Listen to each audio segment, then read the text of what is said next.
Hello दोस्तों, welcome back to channel Hindi Mirror. आप सभी का फिर से स्वागत है हिंदी मिरर पर।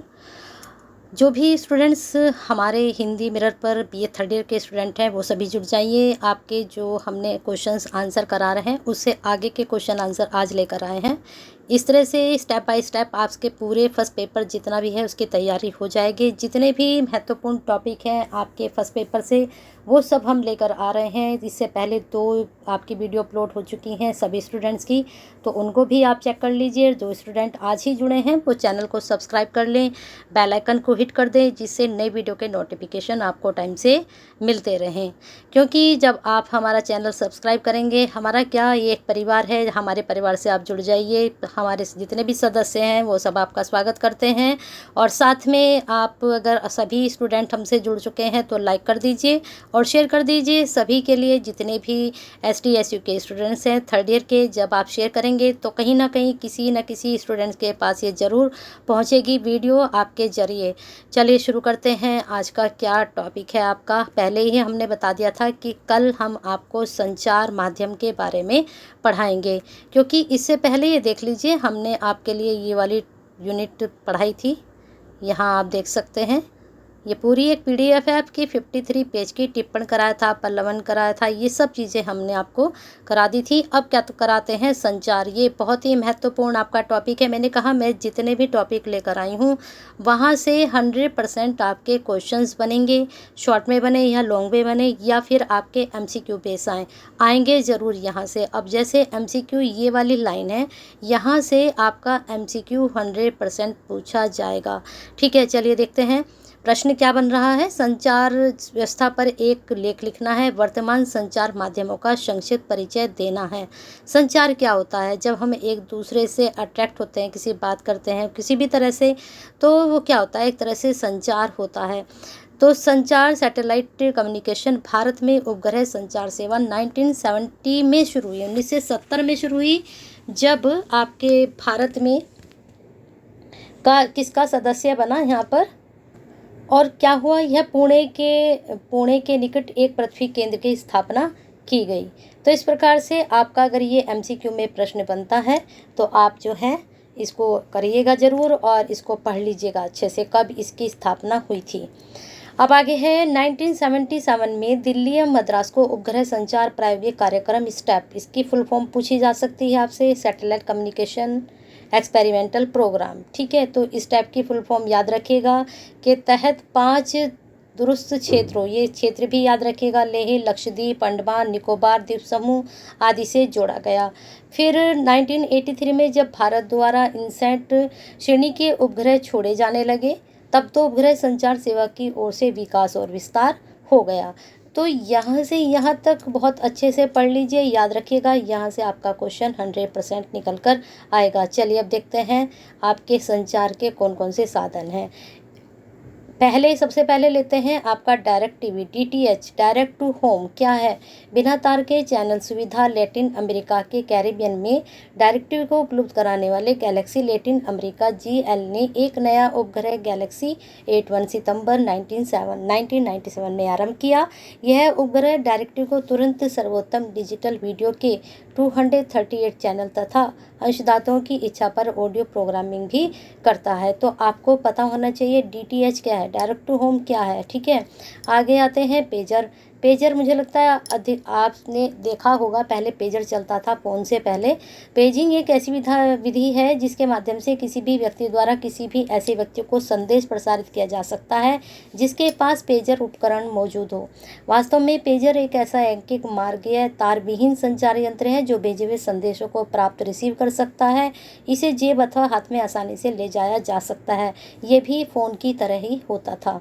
आगे देखते हैं रेडियो। रेडियो के बारे में सभी जानते हैं, सुनते भी हैं, लेकिन रेडियो का आविष्कार ये सब किसने किया, कब हुआ, ये सब आपको पता होना चाहिए। क्योंकि यहाँ से आपके ये जितने भी संचार माध्यम है यहाँ से आपके 100% MCQ बनेंगे, तो इनको ध्यान से सुन लीजिए। ठीक है, जहाँ मैं बता रही हूँ कि वहाँ से MCQ निकल कर आएगा तो ज़रूर बनेगा, उसको ध्यान से सुन लीजिए और नोट डाउन कर लीजिए। रेडियो संचार एक ऐसा साधन है जिसे मार्कोनी ने सन 1896 में अनेक वैज्ञानिक युक्तियों और आविष्कारक उपकरणों के सहयोग से विकसित किया था। यद्यपि इसका पुनर्निरीक्षण करने का श्रेय भारत के वैज्ञानिक जेसी बोस को दिया जा रहा है। इस प्रक्रम में विद्युत चुम्बकीय रेडियो तरंगों रेडियो वेव्स का प्रयोग किया जाता है। रेडियो तरंगें मूल रूप से एक विशेष परिपथ में उत्पन्न की जाती हैं। इन तरंगों को एरियल द्वारा रेडियो सेट में ग्रहण किया जाता है। यहाँ इन तरंगों के कई बार एम्पलीफाई करके शक्तिशाली बनाया जाता है। रेडियो संचार के मुख्य रूप से दो, ये सब नाम आपने सुने होंगे, एम्पलीफाई, एरियल, ये सब आपने सुना होगा। जब पहले आप लोग टीवी देखते थे तो एंटीना लगा होता था ऐसे, ठीक है। चलिए आगे देखते हैं। ट्रांसमीटर जो रेडियो तरंगों के साथ भेजता है। दूसरे यंत्र रिसीवर होता है जो स्वयं रेडियो सेट ही होता है। यह रेडियो तरंगों को ध्वनि तरंगों से मिलकर हूबहू आवाज़ पैदा करता है। भारत में सर्वप्रथम रेडियो प्रसारण 1927 में हुआ, जब मुंबई और कोलकाता में प्राइवेट ट्रांसमीटरों ने काम करना शुरू किया। सरकार ने 1930 में इसे अपने अधिकार में लेकर इंडियन ब्रॉडकास्टिंग सर्विस के नाम से चलाना शुरू किया और आज भी ये ब्रॉडकास्टिंग के नाम से ही जाना जाता है। आगे दूरदर्शन क्या है? दूरदर्शन, टेलीविज़न शब्द टेली का अर्थ है दूर तथा विजन, ध्यान रखिएगा। दृश्य अर्थात दृश्य की ओर देखना टेलीविज़न का शाब्दिक अर्थ है। अब आपसे क्वेश्चंस यहाँ पर इस तरह के भी बनेंगे। दृश्य श्रव्य साधन, तो इस चीज़ का भी आप ध्यान रखिएगा। तो दूरदर्शन क्या है? दृश्य श्रव्य साधन है। रेडियो क्या है? सिर्फ श्रव्य साधन है। तो इस तरह से भी क्वेश्चंस आपके एमसीक्यूज़ में बनेंगे। ये वैसे बहुत इजी होते हैं, लेकिन कहीं ना कहीं स्टूडेंट यहाँ पे गलती कर आ जाते हैं, तो थोड़ा ध्यान रखिएगा इस चीज़ का। आगे है सन 1926 में जॉन लोगी बेयर ने इसको विकसित किया था। अच्छे से याद रखिएगा इसको। भारत में टेलीविज़न प्रायोगिक तौर पर सितंबर 1959 में चालू किया गया था। टेलीविज़न कब शुरू हुआ था? 1959 में। फिर आगे है वीडियो कॉन्फ्रेंसिंग। क्या है वीडियो कॉन्फ्रेंसिंग? आपने सुना भी होगा और आप करते भी होंगे। तो ये इसका सीधा सा अभिप्राय दो या दो से अधिक व्यक्तियों द्वारा संपर्क करने के क्रम में दृश्य व श्रव्य दोनों, इसके बारे में पूछा जा सकता है कि ये दृश्य श्रव्य दोनों है या एक है, परंतु अब इसमें संपर्क साधने वाले की छवि भी देख सकते हैं। अभी इसका प्रयोग चिकित्सा अनुसंधान, उच्च स्तरीय वार्ताओं, दुरुस्त शिक्षा कार्यक्रम आदि के लिए ही हो रहा है। अभी छोटे मोटे कामों के लिए इसका नहीं होता है, बड़े वर्ग के लिए इसका काम होता है। अब है मीडिया कॉन्फ्रेंसिंग। अब इसके बारे में क्या है? ये दृश्य है, ये श्रव्य है। तो यह दृश्य श्रव्य दूरसंचार नेटवर्क की तकनीक है।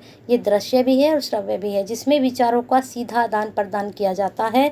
यह इसे बहुधा कॉन्फ्रेंस हॉल में एकत्रित होकर, आपने देखा होगा टीवी वगैरह में कि बहुत सारे माइक लगे रहते हैं और बड़े बड़े लोग जो हैं, जो वीआईपी लोग होते हैं, वो अपनी एक कॉन्फ्रेंसिंग बुलाते हैं। तो वही चीज़ ये है, देखा होगा आपने, एक दूसरे से समूह सीधा संवाद करते हैं। वहाँ सारे जितने भी पत्रकार होते हैं, सपोज करो सचिन तेंदुलकर ने कॉन्फ्रेंसिंग बुलाई, मीडिया कॉन्फ्रेंस, तो उनसे सीधे सीधे जो पत्रकार होते हैं वो क्या करते हैं? संवाद करते हैं, वो उनका रिप्लाई करते हैं। जबकि desktop video conferencing personal computer की भूमिका काफ़ी महत्वपूर्ण है, क्योंकि एक पीसी के माध्यम से व्यक्तियों का समूह संवाद भी कायम कर सकते हैं। आगे है टेलीफोन। इसके बारे में भी पूछा आपसे जा सकता है। स्कॉटलैंड के रंगजंडर ग्राहम बेल ने 1876 में इसका सन तो सभी के याद रखिएगा। इस यंत्र के द्वारा आवाज़ को एक स्थान से दूसरे स्थान तक पहुंचाया जा सकता है। सभी जानते हैं अब तो टेलीफोन तो खैर बंद ही हो गए हैं, लैंडलाइन बहुत कम ही देखने को मिलते हैं, मोबाइल ने इनकी जगह ले ली है, लेकिन फिर भी आपको पढ़ना पड़ेगा इनके बारे में। टेलीफोन दूरसंचार एक दो तरफा साधन है। ध्वनि प्रसारण की एक ऐसी व्यवस्था है जिसमें लोग इसके बारे में वैसे ज़्यादा बताने की ज़रूरत नहीं है, बस इतना आप याद कर लीजिए। वीडियो टेलीफोन, ये भी आपको पता है, वीडियो टेस्ट वीसी सभी करते हैं आजकल, तो वही है वीडियो टेलीफोन। ठीक है, पहले वीडियो टेलीफोन होता था, अब वीडियो चैट भी होती है, वीडियो कॉलिंग भी होती है, तो वही सब यहाँ पर है। ठीक है, चलिए आगे चलते हैं। इंटीग्रेटेड सर्विस डिजिटल नेटवर्क, इसको पढ़ लीजिए अच्छे से। इसकी शॉर्ट फॉर्म है ISDN। ठीक है, ISDN याद रखिएगा, इंटीग्रेटेड सर्विस डिजिटल नेटवर्क। तो यह एक डिजिटल सेवा है। इस सेवा के द्वारा ध्वनि, आंकड़ों, चित्रों इनमें से किसी एक के साथ एक ही टेलीफोन लाइन पर तीव्र गति से संप्रेषित किया जाता है। टेलीफोन लाइन पर याद रखिएगा, इस सेवा में सबसे बड़ा लाभ यह है कि आमतौर पर समय समय पर एक ही बार में संदेश का आदान प्रदान कर सकते हैं, सिर्फ एक ही बार में, जबकि इसमें एक ही समय एक साथ दो भिन्न संदेशों का आदान प्रदान कर सकते हैं। इस प्रणाली में एक विशिष्ट टेलीफोन उपकरण जिसमें छोटी सी स्क्रीन लगी होती है। फैक्स करा किया होगा आप लोगों ने भी। फैक्स जैसे मेल करते हैं, फैक्स करते हैं, तो पढ़ लीजिए फैक्स के बारे में क्या है। यह सूचना प्रौद्योगिकी, नाम हमें सबको पता होते हैं, फैक्स है, टेलीफोन है, रेडियो है, लेकिन इनके बारे में हम बहुत कम जानते हैं। नाम सब कहे करते भी सभी हैं, लेकिन इनके अंदर का क्या है, कब इनका आविष्कार हुआ, किसने किया, ये सब भी जानना जरूरी है। जिसके माध्यम से मीडिया की सहायता से ग्राफ, फोटो, चार्ट, हस्तलिखित दस्तावेज आदि को टेलीफोन नेटवर्क द्वारा स्थान से दूसरे स्थान पर भेजा जा सकता है। तो ये टेलीफोन के द्वारा भेजा जा सकता है अथवा प्राप्त किया जा सकता है। संचार पद्धति जैसे टेलेक्स और आदि से भिन्न है। फैक्स मशीन प्रलेख को प्रकाश द्वारा स्कैन करती है और उसको प्रतिबिंबित फोटो सेल द्वारा विद्युत सिग्नलों में परिवर्तित हो जाता है। ये सिग्नल दूसरी फैक्स मशीन द्वारा ग्रहण कर लिए जाते हैं। मशीन उन्हें डिकोड करके, डिकोड इनकोड सभी समझते होंगे क्या होता है, इनकोड डिकोड करके मूल प्रलेख की कापी छापकर निकालती है। हर फैक्स मशीन का अपना एक अलग कोड होता है। इस आधुनिक फैक्स मशीन को एक पृष्ठ प्रेषित करने मात्र 30 सेकंड का समय लगता है। बहुत अच्छा ये है और यहाँ से प्रश्न बन सकता है। संदेश भेजने की यह प्रणाली सस्ती है और इस व्यवस्था में प्रेषक कागजात का फैक्स मशीन में डालता है, जहाँ संदेश भेजा जाता है वहाँ का कोड सेट करता है और उसके बाद इसके पश्चात इलेक्ट्रॉनिक मशीन के प्राकश्य स्कैनर सरदृश्य उपकरण के द्वारा प्रेषित दस्तावेज की परीक्षण करती है। तो ये सब इसमें प्रोसीजर होता है। इसके बाद एक फैक्स तैयार होता है, वो भेज दिया जाता है। राडार पढ़ लीजिए, इसके बारे में इतना नहीं पूछा जाएगा। अब आते हैं इंटरनेट पर। इंटरनेट के बारे में आपसे ज़रूर पूछा जाएगा। इंटरनेट की दुनिया में सूचनाओं का संचार छिपा हुआ है। हम में से अधिकांश लोग अक्सर इंटरनेट के उपयोग से अपने काम की सूचनाएं तलाशने के लिए घंटों नेट पर सर्फिंग कर रहे हैं। आप देखते होंगे जब आप कोई चीज़ सर्च करते हैं, गूगल पर कोई चीज़ देखते हैं तो वो सर्फिंग होती है। नेट पर सर्फिंग के लिए हमारा सबसे प्रिय आवश्यक टूल होता है सर्च इंजन। किस किस के द्वारा आप करते हैं? गूगल के द्वारा करते हैं, क्रोम के द्वारा करते हैं। तो ये सब क्या है? ये हमारे सब सर्च इंजन हैं। तो इसमें क्या है, MSN पर news, shopping, automobiles, lifestyle, movies, television, science and sample, trade, fashion, travel सभी के बारे में आप सर्च करते हैं। लिंक मिलते हैं जो एक दूसरे से ज़्यादा हमको लोकप्रिय बनाता है। सबसे महत्वपूर्ण बात है कि इसकी फास्ट स्पीड है। भारत इंटरनेट जनवरी 1995 में सर्वप्रथम विश्व स्तरीय आंकड़ा सूचना सेवा इंटरनेट के रूप में शुरू हुई। अब आते हैं आपके सेलुलर टेलीफोन, इसके बारे में आप पढ़ लीजिए। इलेक्ट्रॉनिक मेल को हम देख लेते हैं। भारत में इलेक्ट्रॉनिक सेवा विदेश संचार निगम लिमिटेड BCNL के द्वारा HRMS 400 नाम से शुरू की गई। जिसका कार्यक्षेत्र अभी मुंबई, कोलकाता, चेन्नई, दिल्ली, बंगलोर, पुणे, तिरुवनंतपुरम और भुवनेश्वर तक ही सीमित है। इस सेवा का कनाडा, अमेरिका, इंग्लैंड, जापान और इटली आदि सभी प्रमुख देशों से जोड़ा गया है। ईमेल आधारित अनेक मूल्यवर्धित सेवाएं देश में आरंभ की गई हैं। ठीक है, चलिए आगे देखते हैं। ग्लोबल पोजिशनिंग सिस्टम अथवा GPM, इसको आप पढ़ लीजिए। अब है आपका नेक्स्ट टॉपिक, संक्षिप्त टिप्पणी लिखिए। इसमें कौन कौन सी है? Video, internet, cable, multimedia. इसको आप खुद से पढ़ लीजिए, तैयार कर लीजिए।